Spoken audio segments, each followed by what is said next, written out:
Hey you guys, welcome back to Mirror Reviews, and today we are talking about the Real Housewives of Potomac. So the episode began with the reenactment of Karen's accident. She got in a car accident because she was drunk, and I just want to say I'm glad she's okay, and I'm glad that no one else was hurt. You know.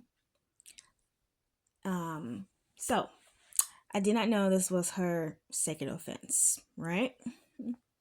And y'all already know when you keep getting in trouble, breaking the laws while driving, they become more strict on you. And we all know you do not want to lose your driving privileges. And just imagine, like, what if she would have hurt someone else? You would have took the life of someone else, and that would have really, really hurt her. Especially as an elder, I guess.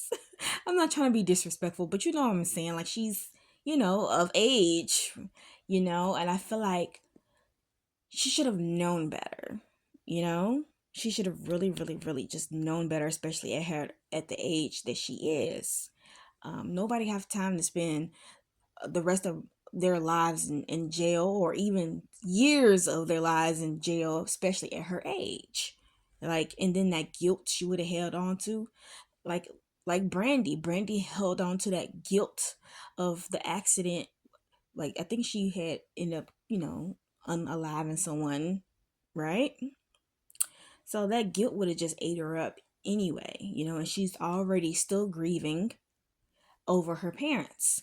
So she was saying that night, it was just a accumulation of her feelings, dealing with her parents being gone and her marital issues. So I guess she just wanted to feel good. You know how people want to feel good, they want to drink. But at the same time, I feel like she should have called the Uber. She should have called her husband. She should have called somebody, you know, because especially when she have the resources. It's not like she was piss poor, she ain't had no two dimes to rub together. You have the resources to of getting a ride back home, you know so it I know I babbled on about that. I just wanted to stress that, like, I don't drink and drive. I don't do that. I barely even drink, so it's a no. It's a no for me. um So anyway, so after that, Giselle came to pick her up. They went out to eat, and the funny thing is, so while they're driving to the little cafe, they see deers, and then Giselle actually takes her eyes off the road for, to me, it seemed like too long. You took your eyes off the road for too long, and I don't know. And I think the car still was moving. I don't think she stopped, but I don't know. I'm not gonna go back and look. But it was just so funny to me. Like, girl, you took your eyes off the road to look at some deers. Like, you ain't never seen deers in your life. But anyways, so they get to the restaurant, whatever. Da da da. They, Giselle trying to see like what's going on, and she's asking questions, but Karen ain't really trying to speak on it, and she's like, it's an ongoing case basically, and then you can read what's in the papers. That's basically what she told her. And so while I'm looking at Karen, I'm looking like, she seems a little loopy, and I'm like, I hope she's not, over medicating herself, because she definitely seemed a little loopy. And later on, she said, she's not drinking while she's on this medicine. So yeah, I just, how people, when they hurt themselves, they sometimes get a little too friendly with the medicine. You know what I'm saying? So I hope that's not the case. But anyways, Giselle started being shady in the confessions, because I guess the owner came to the table, was like, she never drinks and stuff like this. And Giselle was like, I think Karen paid him to say that. But anyways, after that, her so what's her name? Karen and Giselle started throwing shade at Mia's relationship, right? Talking about Mia too tall. She don't ever stand by him because she's too tall and stuff.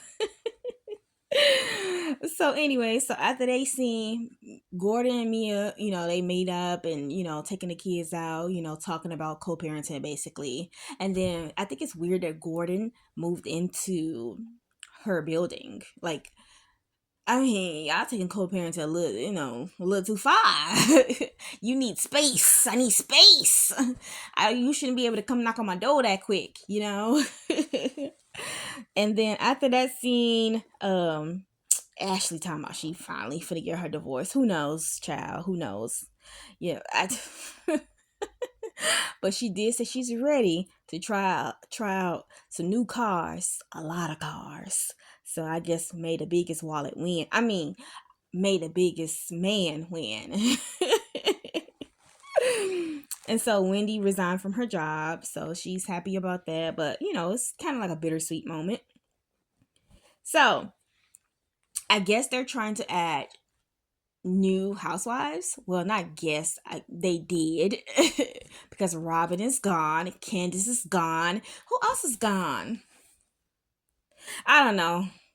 But the whole point is, I wonder how Giselle is gonna act like this season, because so far she's acting cool. On this episode, she's being chill, and I'm looking like, I know she ain't scared to act up because her right hand man is gone. You know what I'm saying? Like, don't be fake now, Miss Giselle. But anyway, so they added new housewives, and I guess they chocolate. So I don't know. I feel like y'all should have been added, more chocolate. Don't wait till people keep calling the show colorist or people colorist to add more chocolate. You know, Mind you, these women are black or biracial. They still have black in them. But they not the darker tones of black. Like me. The chocolate. Okay. So they definitely added more chocolate. They bring it on friends. There's chocolate. you know First of all, chocolate is the best flavor. I don't care what y'all say. Not no strawberry, not no vanilla. It's chocolate. So they brought her on. And honestly, I didn't think she was going to fit in, right?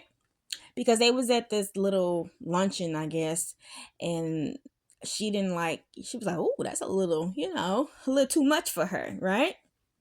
Until I saw the preview for the season. So Stacy, the new housewife, which is so funny, she's not even a housewife, she's getting a divorce.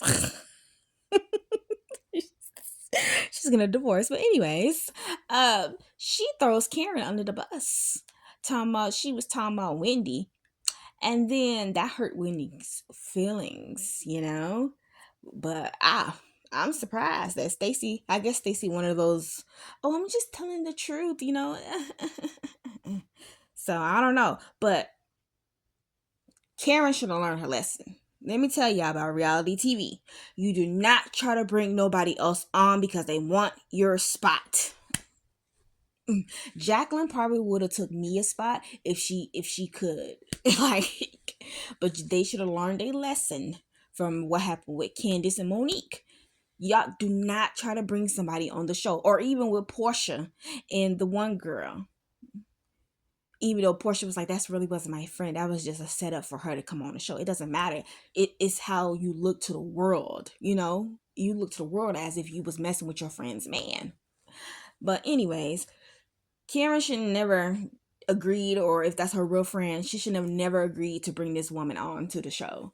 Like, I would have told them get somebody else to do it, because you do not. They be wanting your spot. They be wanting your spot. Okay. But anyway, so she threw her under the bus. So that's why I was like, oh, okay, she might be able to fit in. But anyways, so when they was at this little luncheon, Giselle told Mia she didn't protect her kids, and Mia got emotional, talking about that wasn't my fault, that was Gordon. And she got so emotional, and she got up from the table, started crying, and she was in the bathroom. So that's basically how the episode ended. And I don't know, the first episode, it was was alright, but I don't know how the season's gonna go because it doesn't seem like it's giving enough drama. We all watch these shows for the drama. It's not giving enough good storylines because Mia's still, I guess, talking about the her new man possibly being her child's father, but Mia's like, that's not his baby. She's saying it's Gordon's baby. And then Ashley trying to get a divorce, trying to get some new changalang dangalang. Um, and Wendy, she's doing her podcast. So yeah, I don't know how the season's gonna go, but I'm gonna be watching. But if you made it this far, like, comment, and subscribe. And I hope you guys had a good day.